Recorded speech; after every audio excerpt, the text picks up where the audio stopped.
ஒரு புத்த மடாலயத்தினுடைய தலைவர் ரொம்பவுமே சோகமாக இருக்கார்.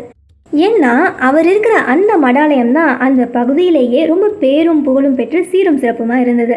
இப்போ அது அப்படியே மங்கி போயிட்டு அகல பாதாளத்துக்கு போகிறது அந்த மடாலய தலைவருக்கே நல்லா புரியுது. காரணம் என்னன்னு பார்த்தீங்கன்னா, அங்கே இருக்கிற புத்த பீட்சுக்கள் யாரையுமே மதிக்கிறதில்ல.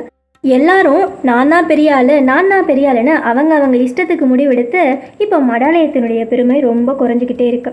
பொறுக்க முடியாத தலைவர் அனுபவத்தில் சிறந்த ஒரு ஞானியை சந்தித்து தன்னுடைய கஷ்டத்தை எடுத்து சொல்கிறாரு. அந்த ஞானியும் கொஞ்ச நேரம் கண்ணு மூடி யோசிச்சுட்டு மறுபடியும் தலைவரை பார்த்து, உங்கள் மடாலயத்துக்கு புத்தரே வந்து தங்கியிருக்காரு, ஆனால் நீங்கள் யாருமே அவரை மதிக்காமல் உங்கள் இஷ்டத்துக்கு நடந்துட்டு இருக்கிறதுனால தான் மடாலயத்தின் சிறப்பு குறைஞ்சி போச்சுன்னு சொன்னதும் தலைவர் போயிட்டு விஷயத்தை பீட்சுக்கள் கிட்ட சொல்கிறாரு. உடனே அவங்கெல்லாம் நம்ம கூட இருக்கிறதுல ஒருத்தவங்க புத்தராக இருப்பாங்களோன்னு ஒருத்தவங்களுக்கு ஒருத்தவங்க அவ்வளோ மரியாதையாக நடந்துக்கிறாங்க.